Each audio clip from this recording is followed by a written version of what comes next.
ये क्या पापा जी, आप भाभी के इलाज के लिए जमीन बेच रहे हैं? उस जमीन पर हमारा भी हक है। 4-5 सालों में उस जमीन की कीमत अच्छी खासी हो जाएगी। भाभी से कहिए वह अपने मायके वालों से मदद मांगे।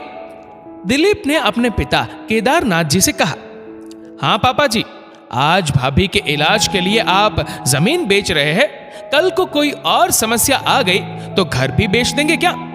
दिलीप की पत्नी रेखा बोली। बेटी मीनू भी कहां पीछे रहने वाली थी। पापा, भैया भाभी सही तो कह रहे हैं, इलाज के पैसे भाभी के मायके वालों से मंगवा लेते हैं। अगर जमीन बेचना इतना ज्यादा ही जरूरी है तो हम जमीन बेचकर उसके 3 हिस्से कर लेंगे, एक छोटे भैया का, एक मेरा और एक हिस्सा भाभी के इलाज में खर्च कर देंगे। अगर जरूरत पड़ी तो बाकी के इलाज के पैसे उनके मायके वालों से मांग लेंगे। चुप रहो तुम लोगों को अपनी भाभी की चिंता नहीं है, बल्कि चिंता इस बात की है कि कहीं जमीन हाथ से ना निकल जाए। मेरे लाख बुलाने पर भी तुम लोग कभी नहीं आए, पर जैसे ही जमीन बिकने की खबर लगी दौड़े दौड़े चले आए।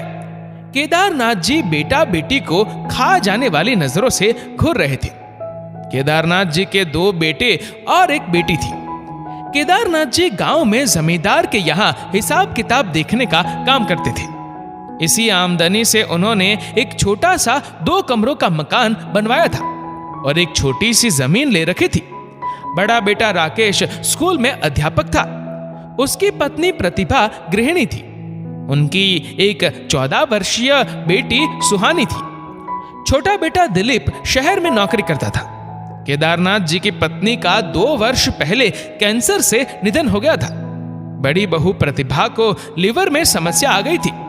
उसके इलाज में काफी पैसे खर्च होने की संभावना थी, इसलिए बहू के इलाज के लिए केदारनाथ जी ने जमीन बेचने का फैसला लिया था। तुम लोगों को अपने हक का पता है, लेकिन फर्ज निभाना नहीं जानते या जानना ही नहीं चाहते। पिछले 17 सालों से बड़ी बहू और बेटा इस घर को संभाले हुए हैं। इस घर की बेटी की शादी में बड़ी बहू ने अपने जेवर बेच दिए ताकि घर की बेटी को नए जेवर के साथ विदा किया जाए। तुम्हारी माँ की बीमारी के वक्त भी तुम्हारे बड़े भाई ने अपनी सारी जमा पूंजी मेरे हाथ में रख दी थी। तुम्हारी माँ की कीमोथेरेपी और महंगी दवाइयों का सारा खर्च राकेश ने उठाया। राकेश की तनख्वाह से सब इंतजाम कर पाना मुश्किल था। खर्च को पूरा करने के लिए बड़ी बहू ने काम वाली हटा दी। छोटे बच्चों को ट्यूशन पढ़ाने लगी। स्कूटी से भाग भाग कर घर से हॉस्पिटल, हॉस्पिटल से घर के चक्कर लगाती थी। भागम भाग में अपने लिए 2 घड़ी के आराम का नहीं सोचा। तब तुम दोनों भाई बहन ने कोई न कोई बहाना बनाकर योगदान देने से इनकार कर दिया। बीमार माँ को इलाज के लिए ना शहर ले गए और ना ही देखने आए। समाज को दिखाने के लिए मरणोपरांत पहुंच गए औपचारिकता निभाने।